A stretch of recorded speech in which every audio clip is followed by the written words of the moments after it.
investigation reveals there's something else in your home you can't even see that could be making you sick. Here's part 2, electric shock. So let's have a look. Go over towards your sleeping area here. See, my meter starts to tick. That means we're getting into an electric field. So what's causing the electric field? Holy moly. That's your lamp. My lamp? Kevin Byrne is searching for something in Rose's house he thinks could make her sick. You've got a reading of over 800, 700 gram Stetzer units. It really should be below 50.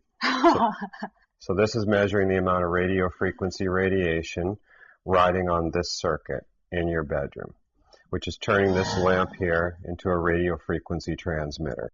Putting this electric energy into the air because you have a lot of dirty electricity. There's that term, dirty electricity. It's something you'll hear Kevin say all the time.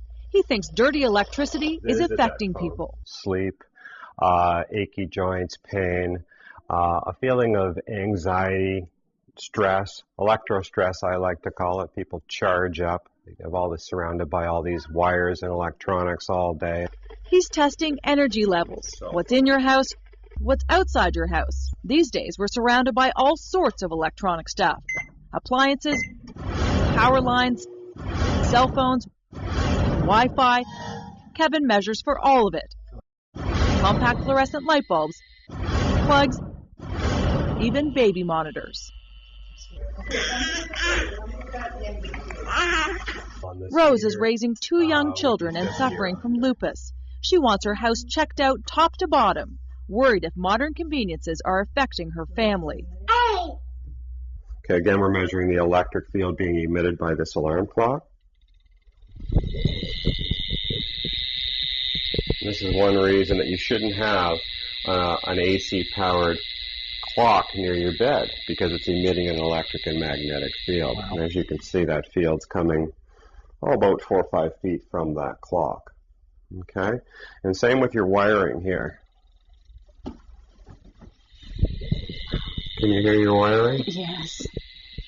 That's why you shouldn't have any wiring around your bed, because of the electric field and the magnetic field. If I switch it to the magnetic setting, it still screams. Wow.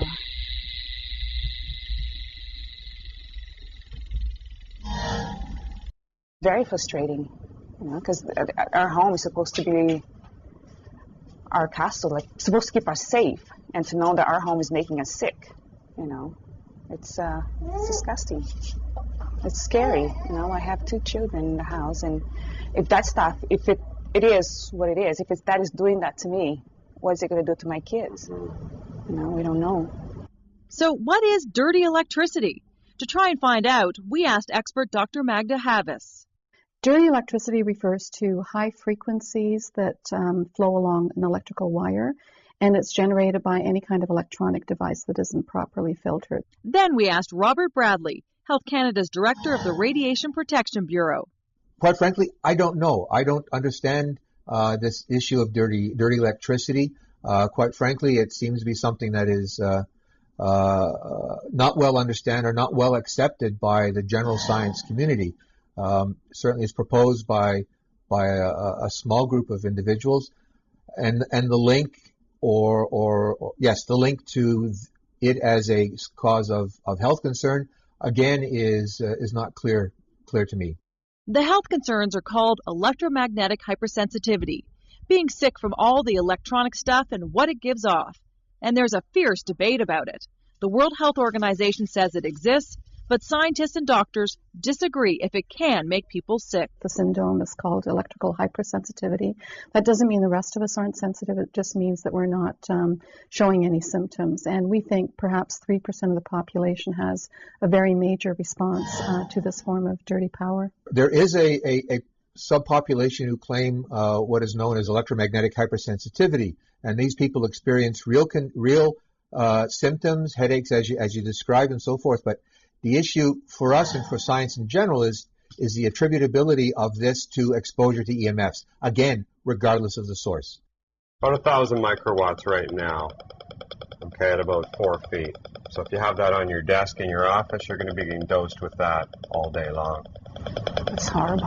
The German government recommends its citizens not use Wi-Fi or wireless at home or at work to reduce personal radiation exposure.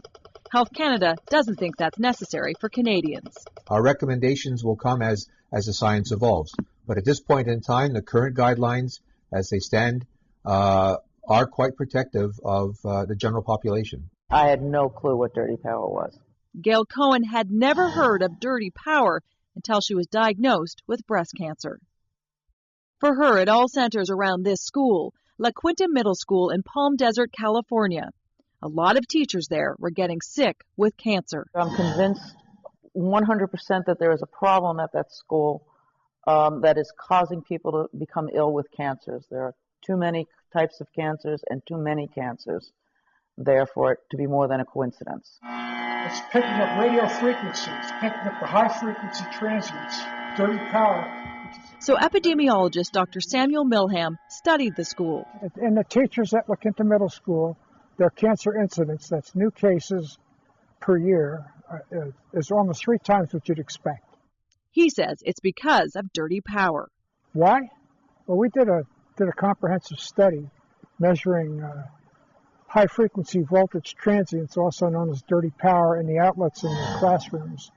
And there's a nice dose response. The higher the levels of the dirty power in the classrooms, the more likely the teacher was to have cancer. But the school district and the state studied the school and disagree. They say their test results show the school is safe. Expect to see more cancers because nothing's changed.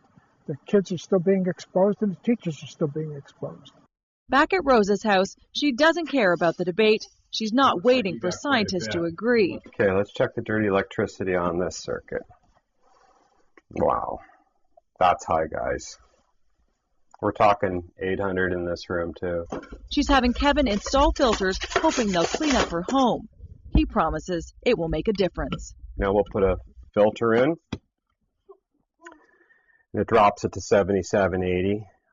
Which is still high. We're going to have to put more filters throughout the house to get these readings down lower.